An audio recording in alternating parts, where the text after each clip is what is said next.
Ya, baik para pejuang NIP, teman-teman dimanapun berada pada saat ini, mudah-mudahan tetap semangat. Pada kesempatan ini kita akan mendiskusikan beberapa soal wawasan kebangsaan, terutama berkaitan dengan soal-soal pengetahuan Pancasila. Tetap semangat ya teman-teman. Kita mulai ke soal yang pertama. Setiap negara memiliki lambang negara. Lambang negara memberikan inspirasi bagi negara tersebut akan negaranya.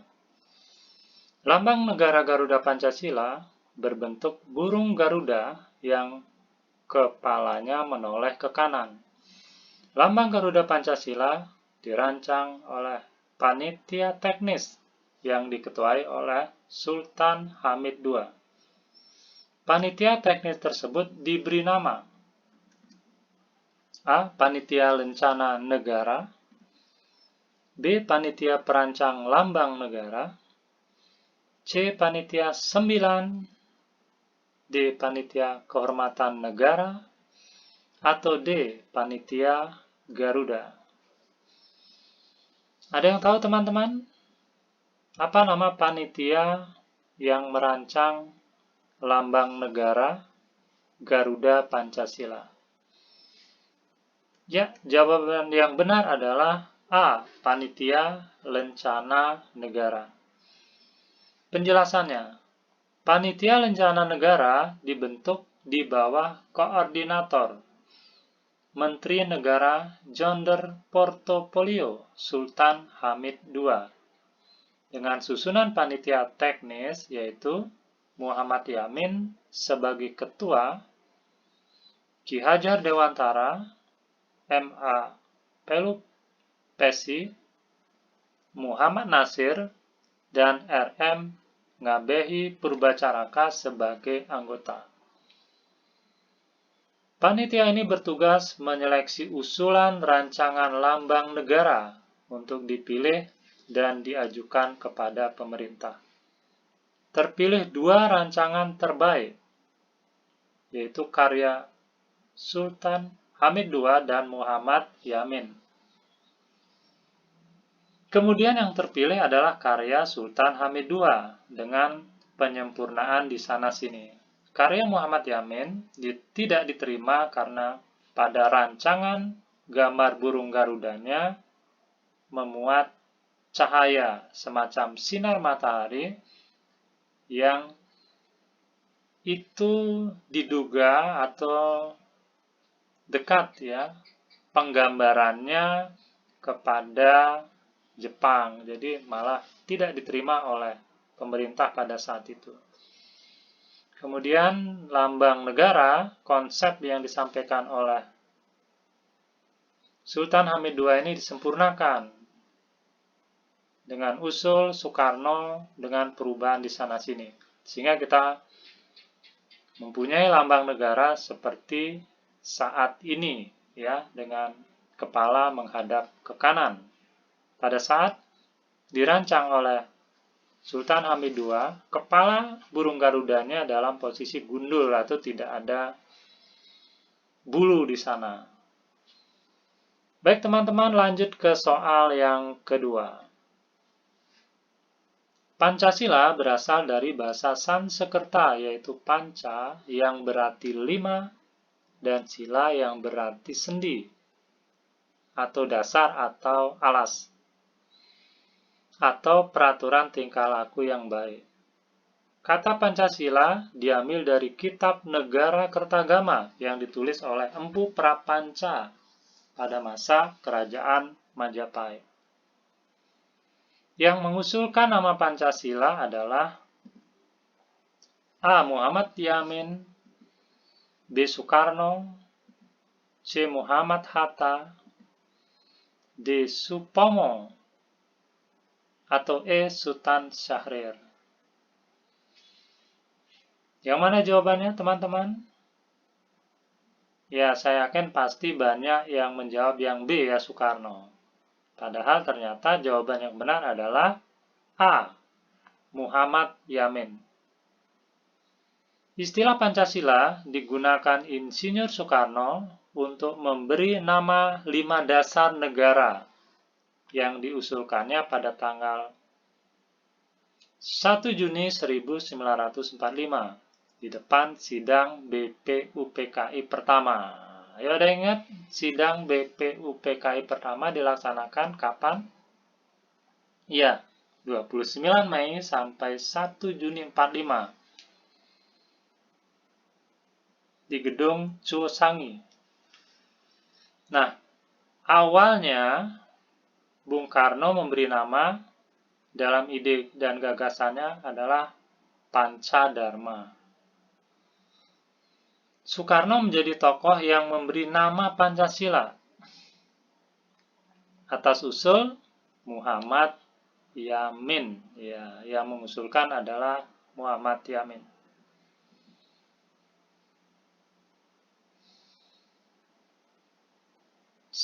Soal berikutnya teman-teman dibaca, dipahami, silakan dijawab terlebih dahulu.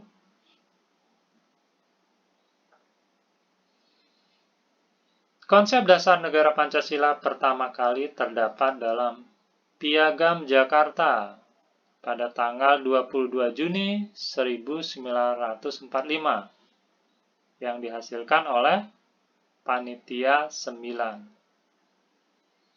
Suatu panitia yang dibentuk untuk mengkaji usulan-usulan tentang dasar negara pada sidang BPUPKI. Pada tanggal 18 Agustus 1945, pada sidang PPKI pertama, rumusan dasar negara dalam Piagam Jakarta tersebut akhirnya disahkan sebagai dasar negara, dengan perubahan pada sila ke A. Sila ke-1, B. Sila kedua, C. Sila ketiga, D. Sila keempat, atau E. Sila kelima. Ya, ini pasti teman-teman pada tahu semua ya. Jawabannya adalah yang betul. A ya. Rumusan Pancasila ke-1 yang termuat dalam Piagam Jakarta berbunyi, ketuhanan dengan kewajiban menjalankan syariat Islam bagi pemeluk-pemeluknya. Kemudian perubahannya seperti yang kita ketahui sekarang, yaitu ketuhanan yang Maha Esa. Soal berikutnya, perumusan Pancasila dimulai pada persidangan BPUPKI pertama, tanggal 29 Mei sampai 1 Juni 1945. Muhammad Yamin, tokoh yang menyampaikan konsep dasar negara pada tanggal 29 Mei 1945.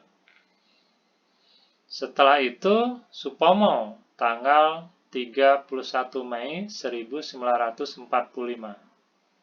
Namun demikian, hari lahir Pancasila diperingati setiap tanggal 1 Juni, karena pada tanggal 1 Juni 1945, Soekarno menyampaikan pidatonya tentang konsep dasar negara, dan pada saat itu kata Pancasila pertama kali dikemukakan. Yang merupakan rumusan Pancasila yang diusulkan oleh Muhammad Yamin adalah yang A. Persatuan, kekeluargaan, keseimbangan lahir batin, musyawarah, keadilan rakyat. Yang B. Pri kebangsaan, pri kemanusiaan, pri ketuhanan, pri kerakyatan, pri kesejahteraan rakyat. Yang C. Kebangsaan, internasionalisme, mufakat, kesejahteraan sosial, ketuhanan, yang berkebudayaan. Atau yang D. Ketuhanan dengan kewajiban menjalankan syariat Islam bagi pemeluk-pemeluknya. Pri kebangsaan, pri kerakyatan, pri kesejahteraan, dan pri kemanusiaan. Atau yang E, ketuhanan yang Maha Esa, kemanusiaan yang adil dan beradab, persatuan Indonesia, pri kerakyatan, atau pri keadilan. Ya, teman-teman pasti tahu dong ya bahwa ciri dari rumusan Pancasila yang disampaikan oleh Muhammad Yamin adalah memang ada kata peri. Kalau yang A, persatuan, kekeluargaan, keseimbangan lahir batin, musyawarah, keadilan rakyat merupakan konsep dari Mr. Supomo. Jadi yang kita ingat dari konsep dasar negara Supomo adalah ada kata kekeluargaan dan keseimbangan lahir batin.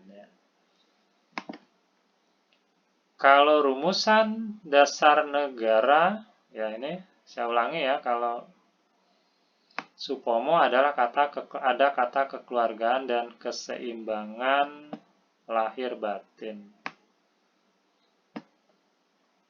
Yang C ini rumusan dasar negara dari Soekarno. Ada kata internasionalisme.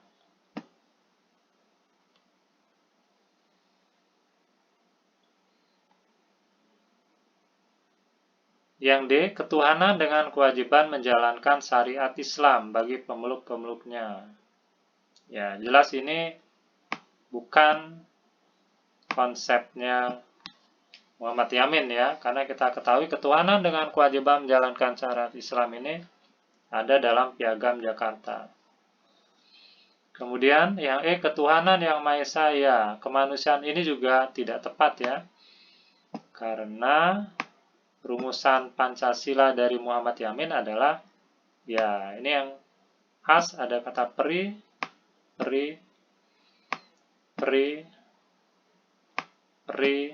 ya. Jadi jawaban yang benar adalah yang B. Lanjut soal yang berikutnya. Pada awalnya, pergulatan tentang dasar negara tidak semudah yang kita bayangkan. Para pendiri bangsa berlomba-lomba untuk menyampaikan buah pikiran terbaiknya tentang dasar negara Indonesia. Soekarno menyampaikan idenya tentang dasar negara pada tanggal 1 Juni 1945. Dari 5 sila yang diusulkannya dapat diperas menjadi trisila yang meliputi A. Sosioagama, sosiokemanusiaan, sosiodemokrasi. Yang B. Sosionasionalisme, sosiodemokrasi, ketuhanan. Yang C. Persatuan, ketuhanan, kemanusiaan. Yang D. Internasionalisme, pri kebangsaan, dan permusyawaratan. Atau yang E, gotong royong, keadilan, permusyawaratan.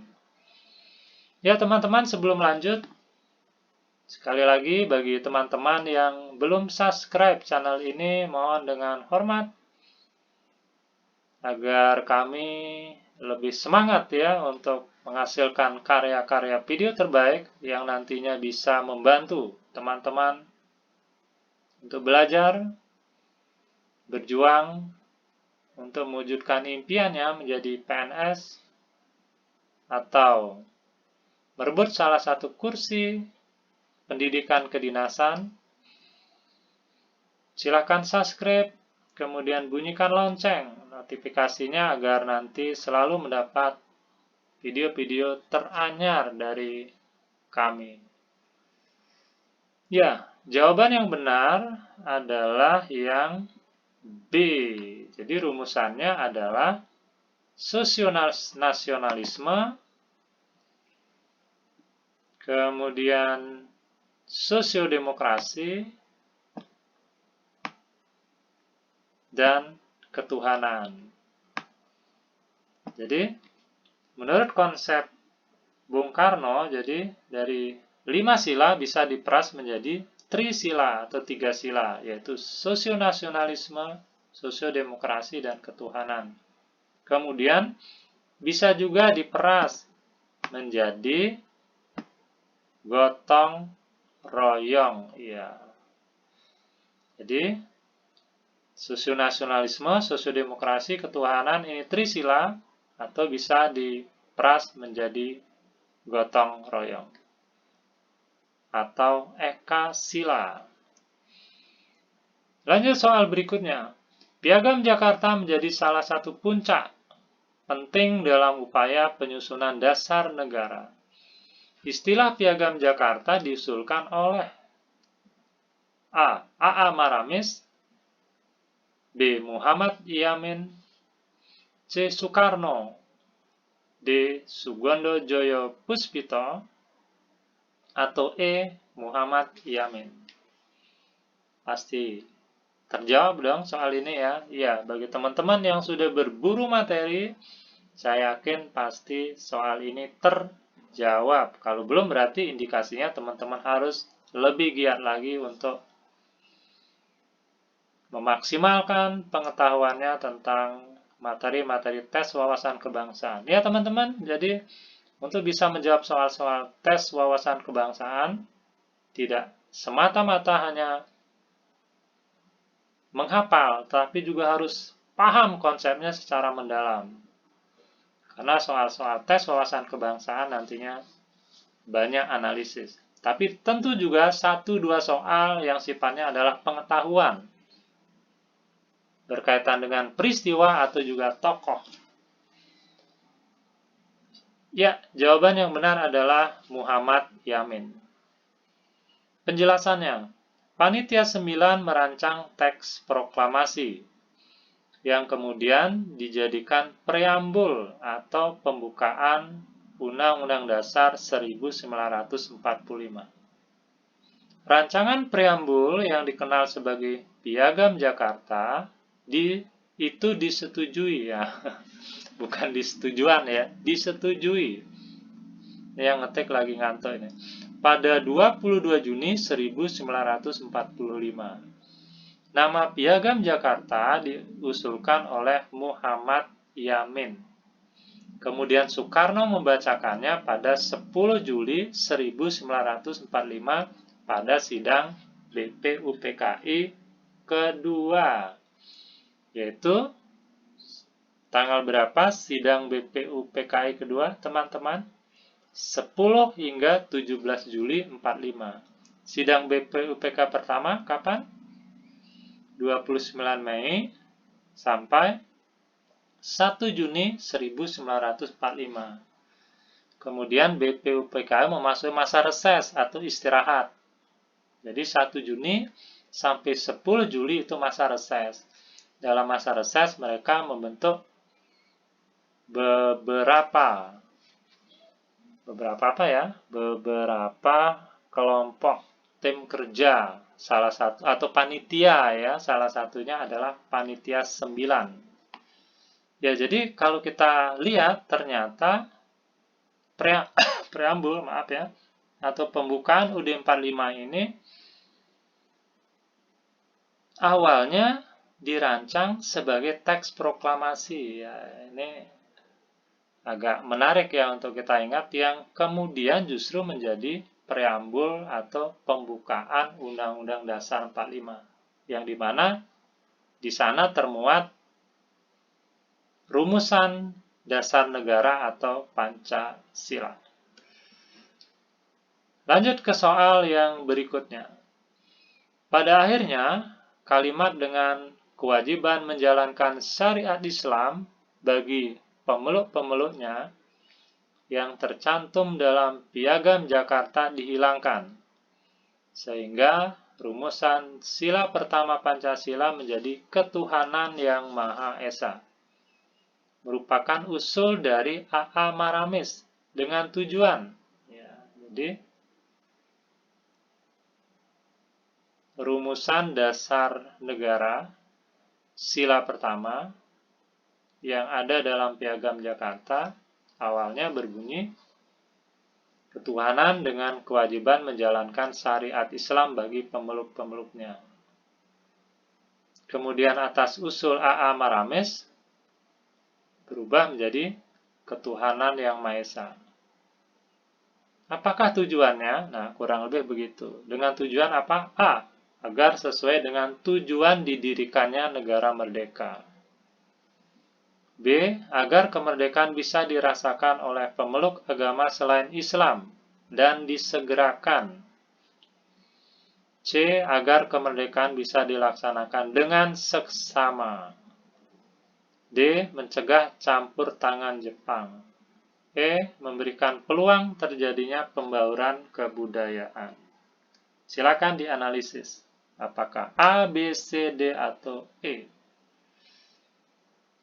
Ya, di sini kalau kita lihat, problemnya adalah pada kata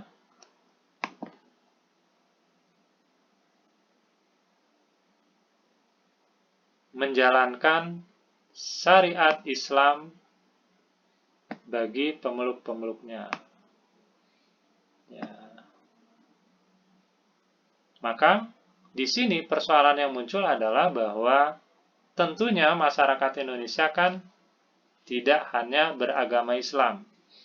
Sehingga dengan kata-kata menjalankan syariat Islam bagi pemeluk-pemeluknya tentu akan menjadi bahan perdebatan, konflik, bahkan penolakan bagi sebagian masyarakat Indonesia yang beragama selain Islam. Oleh karena itu, maka jawabannya adalah yang B, ya, agar kemerdekaan bisa dirasakan oleh pemeluk agama selain Islam dan disegerakan. Disegerakan di sini maksudnya adalah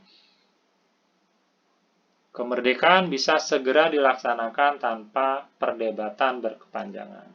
Ya, A.A. Maramis mengusulkan perubahan butir pertama Pancasila kepada Dr. Andes Muhammad Hatta setelah berkonsultasi dengan Tengku Muhammad Hasan, Kasman Singodimedjo, dan Ki Bagus Hadikusumo. A.A. Maramis juga pernah diamanatkan oleh Hatta untuk membentuk pemerintahan darurat dalam pengasingan di New Delhi selaku duta besar PDRI di India. Jadi, tokoh A.A. Maramis ini yang perlu kita catat adalah menyampaikan usulan perubahan Pancasila pertama kepada Dr. Andes Muhammad Hatta setelah sebelumnya berkonsultasi dengan Tengku Muhammad Hasan, Kasman Singodimedjo, dan Ki Bagus Hadikusumo yang merupakan anggota Panitia 9. Nah, ternyata A.A. Maramis juga pernah diamanatkan oleh Hatta untuk membentuk pemerintahan darurat dalam pengasingan di New Delhi selaku duta besar pemerintahan darurat Republik Indonesia di India. Nah, kita ketahui teman-teman bahwa tahun 1948 ibu kota negara yaitu Yogyakarta diduduki oleh Belanda. Soekarno-Hatta ditangkap. Kemudian pemerintah pusat memerintahkan untuk pembentukan pemerintahan darurat Republik Indonesia. Nah, yang terwujud adalah pemerintahan darurat Republik Indonesia di Bukit Tinggi dengan pemimpinnya adalah Sapruddin Prawira Negara. Apabila skenario membuat pemerintahan darurat Republik Indonesia gagal di Bukit Tinggi, maka Hatta memerintahkan kepada A.A. Maramis untuk membuat pemerintahan darurat Republik Indonesia di New Delhi atau India, sehingga perjuangan atau eksistensi Indonesia tetap ada walaupun ibu kota negara Republik Indonesia yang pada saat itu Yogyakarta serta Presiden Soekarno dan Hatta ditawan oleh Belanda. Baik teman-teman, usai ya pertemuan kita pada kesempatan ini, mudah-mudahan materi yang kami sampaikan dapat menambah wawasan teman-teman dan menjadi modal ya bagi teman-teman untuk menjawab, bertarung ketika tes nanti. Sekali lagi, silahkan like, comment, subscribe, and share ya channel ini. Kemudian kunjungi Instagram, Facebook, kemudian TikTok kami. Terima kasih dan sampai jumpa.